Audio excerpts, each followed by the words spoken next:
Nesse vídeo, a gente vai ver um exemplo prático da magia que o Linux faz em máquinas perereca, e vou citar como exemplo o que aconteceu comigo na semana passada, em que a minha máquina principal, aquele i3, né, que a gente já conhece aqui, ele pifou. É esse aqui. A máquina que a gente via os meus vídeos aí é essa daqui, é um notebook que ele deu defeito do vídeo interno, né, que aparece na tela do próprio notebook, e foi dando defeito uma coisa atrás da outra, com a placa de rede on-board dela. Depois pifou a parte dos outros USB, eu tive que comprar um USB de 4 portas aqui para poder, porque só tinha um, e finalmente terminou com a placa de rede on-board dela dando defeito, então não teve jeito, eu tive que jogar essa fora aí, tirei o processador e as duas memórias, e procurando nos meus alfarrábios aqui, eu achei essa placa aqui, uma G41M da ASRock com um processador Core 2 Duo 7400 e mais 2 GB de memória, olha que incrível, 2 GB de memória DDR3. E a gente está aqui então no desktop já montado, com essa máquina com tudo aí, e incrivelmente tudo está funcionando nessa máquina aqui. Claro que tem essas limitações, que a gente vai ver como é que é, e basicamente tudo que eu fazia na outra máquina eu faço nessa daqui, como eu falei, lógico, com suas limitações. Então o que está acontecendo aqui? Está com o Gnome, com todos os programas que eu costumo usar, sem problema nenhum. E o pessoal vai dizer assim, pô, se está funcionando bem assim com o Gnome, por que você não bota uma interface gráfica mais levinha aí? É porque, sinceramente, eu não gosto daquelas outras interfaces gráficas, negócio de LXQT, LXDE, Cinnamon e tal. Eu prefiro mesmo Gnome ou KDE, porque são interfaces que me dão uma melhor experiência de uso. Se fosse só para navegar na internet e usar Office, até seria a possibilidade. Mas como eu faço vídeo, edição de áudio, aquela coisa toda aí, eu prefiro um que me dê, conversão também de imagens e tal, eu prefiro um que me dê mais possibilidades de uso da máquina aí para o meu dia a dia aí, e é o Gnome ou o KDE. Eu não boto a KDE porque a máquina vai ficar muito pesada. Essa máquina aqui ela já faz a incrível situação de acontecer o seguinte com ela. Ela está usando um disco comum, né? Eu não posso colocar SSD aí, porque senão o SSD vai embora rapidinho, se eu tiver que usar a memória, a partição swap dela, que ela basicamente vai usar os 2 GB de memória num instante aí, se eu ficar abrindo muitas janelas do programa, de programas aí, de navegador de internet e tal. Então essa máquina aqui, ela tem ela tem as suas limitações. A placa de mãe dela, por exemplo, ela não tem a HCI, então ela só vai até SATA 2, e por não ter a HCI, as portas SATA se comportam como se fosse um IDE melhorzinho, só vai até SATA 1, então eu não consigo taxa de transferência altas no disco SSD, enquanto numa máquina normal com HCI eu consigo 400 e poucos megas, nessa daqui vai a 230, mais ou menos, isso aí peidando.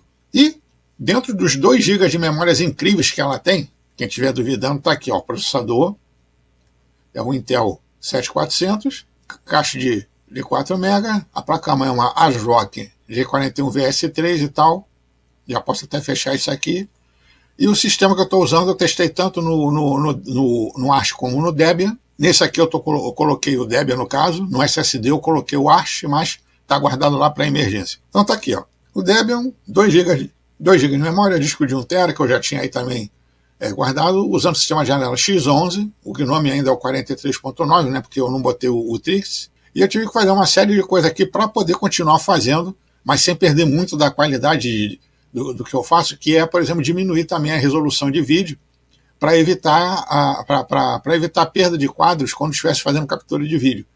O OBS Studio ele não funciona porque o OpenGL necessário para o OBS Studio poder capturar é o 3 ponto alguma coisa, e o driver dessa placa aqui, que é uma G41, é a placa de vídeo, né? É uma X400, 4400, G41, não é NVIDIA, é vídeo on-board mesmo.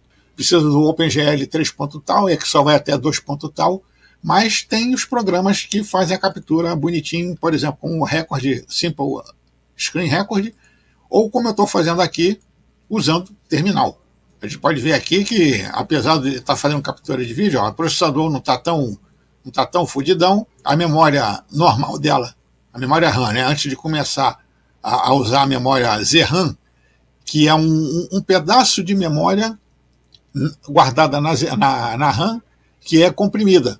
E o kernel se encarrega de fazer, de comprimir e descomprimir em real time, conforme você precisa usar mais ou menos memória, mais ou menos memória aí. Por que eu não botei swap no disco? Porque o disco, se fosse SSD, ele podia diminuir muito a expectativa de vida dele, devido ao modo de alta taxa de escrita no disco, que todo SSD tem um limite, e esse SSD que eu tenho, de 120, ele já tem mais de 10 anos de uso. E no disco normal, HDD, botar swap, usar swap em HDD, a máquina vai ficar muito lenta, porque ela precisa também pegar os dados do disco, e o disco, devido à placa-mãe não ser SATA de verdade, aquela coisa toda, vai ficar uma porra lenta pra cacete. Eu já tentei sair no Windows e ficou desgraçadamente lenta. Quando você abre 2 ou 3 e começa a porra do disco ficar em 100%, e você vai olhar lá, o disco está escrevendo por causa da memória RAM, que é rapidamente consumida, e depois vai para a memória virtual, e o disco também ele é muito lento para fazer essa situação aí. Então, para usar essa máquina aqui, porque eu faço, no usuário normal, né, que usa a máquina para fazer algumas coisinhas aí, né, de internet, Office, alguma coisa aí, não precisa fazer nada disso que eu fiz aqui, a máquina vai funcionar direitinho do jeito que está.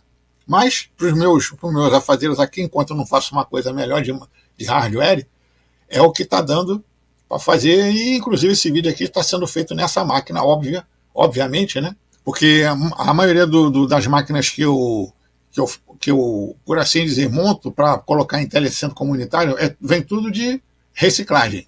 Então você tem Celeron, Quad 2 Duo, Michuruca, Atom e aqueles processadores mais carequinhos aí, mas como é para uso dia a dia normal, não faz tanta diferença. Mas nessa máquina aqui, que é uma máquina de produção, ela faz bastante diferença. E, como eu falei, o OBS Studio não funciona, então conversão de vídeo via VA-API, nem pensar. O VA-API ele só está disponível para processadores Intel de i3 de terceira geração para cima, no caso do Intel que eu estou falando. E também, devido ao processador ser bem sem vergonha e só 2 GB de memória, máquina virtual também, nem pensar. Só quando colocar os 8 GB de memória que essa máquina aqui aguenta, e eventualmente, se der, trocar por um Core 2 Quad, que já é quad-core, para melhorar um pouquinho a situação aí. E, inclusive, essa placa-mãe aqui, a porta de rede dela, onboard, é 10/100. Então a minha conexão de 500 megas já era, só vai até 100 megas mesmo, mas a gente está vendo aí como é que a gente faz para melhorar esse negócio. E dentro disso tudo aí, né, todas as limitações de uso, não pode ficar com muitas janelas de programas abertos, senão caga tudo, porque quando o processador começa a ficar a 90% e a memória RAM começa a ficar a 90%, isso aqui começa a pular. A swap, ela começa a chegar perto dos dois, aí ferrou. O OOM, que é o aplicativo de background que mata aplicações que estejam rodando aí para liberar a memória, vai começar a matar certos processos aí, e a máquina acaba travando e fode a porra toda. Então você tem um limite de uso devido ao hardware, mas ainda assim você consegue usar plenamente essa máquina aqui, no caso eu, né? Consigo usar plenamente no dia a dia usando o Linux, coisa que eu não conseguiria fazer se eu botasse, por exemplo, o Windows 10 nas mesmas condições de uso que eu estou tendo aqui nessa máquina.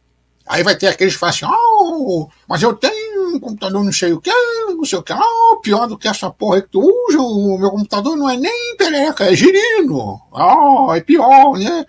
E consegue fazer. Então, beleza, você coloca aí, tá conseguindo colocar. Eu sou o usuário anjo desse troço aí, faço manutenção em telecentros comunitários e, pô, eu não estou falando aqui de sacanagem, não. Já se tentou colocar o Windows, né, numa época aí em que o governo, junto com a Microsoft, estava dando aí uma lambuja aí pro pessoal de telecentro, mas quando colocaram as máquinas, o Windows 10 nas máquinas, foi um fuzuê fudido, porque nada funcionava, e os telecentros comunitários não queriam pagar trocar, para botar tudo, para botar mais memória ou botar um HD SSD para melhorar o desempenho das máquinas. Então ficou tudo mesmo no Linux, e que não fica basicamente devendo nada para o Windows, desde que você dê o uso adequado para a máquina, não queira ficar jogando Call of Duty e nem usar CorelDRAW 115 e essas porra de máquina virtual com 50 máquinas virtuais criadas, que você não vai conseguir isso nem em servidor com inteligência artificial com 300 mil processadores. Exageros à parte, né? Então, se você é daqueles que tem uma máquina parada aí e tem medo de experimentar Linux, parada não, né? Você tem uma máquina mais antiga que você usa no seu dia a dia aí, e o Windows já fica meio rateando aí, porque falta hardware para rodar as aplicações e tal. Se você não usar muito programa específico, você pode muito bem botar um dual boot na sua máquina aí, com uma distribuição de Linux decente, né? Com Debian, um Arch da vida aí, que não seja derivada só para você ter o Linux, por assim dizer, raiz na sua máquina, e depois você bota o que você precisa, para você ver a diferença que vai ser entre as duas máquinas. Se você precisa do Office, você tem o Office online agora da Microsoft lá no office.com. Você tem também SharePoint, que tem conta grátis lá, então não é desculpa, a não ser que você tenha mesmo alguma especificação, algum aplicativo específico para rodar. Se você precisar rodar um programa Windows no Linux e tiver que usar o Wine, aí continua mesmo no Windows mesmo, que não faz sentido você usar um sistema operacional e ter que usar, entre aspas, um emulador para fazer o programa rodar num sistema em que você não quer que ele rode. É como você ir na zona levando a tua mulher, porque você não quer comer a mulher que está lá, então você come a sua e você acha que vai fazer isso de graça. Então o vídeo que a gente tem para hoje é esse daí, em relação a Linux em máquinas perecas, que cá entre nós funciona, e está aí, um testemunho de que funciona. E você já sabe então, né? Gostou do vídeo? Faz um pixzinho aí, que aí vai me ajudar a comprar também memória para essa porra aqui, um processador melhor, ou até a placa-mãe que eu tenho aqui para um i3 de quarta geração, que eu estou esperando uma grana para trocar, para montar essa outra máquina aí. E se você gostou ou não gostou do vídeo, a chave Pix está lá na descrição do vídeo, né? Se você gostou ou não gostou do vídeo, já sabe, né? Você não assina, não mostra para os seus amigos, assina não, né? Você não se inscreva, não mostra para os seus amigos, não divulga na rede social, não pede, não fode, que eu tô cagando para essa porra. E depois a gente vê com outro vídeo maneiro aí sobre qualquer coisa. Então, valeu!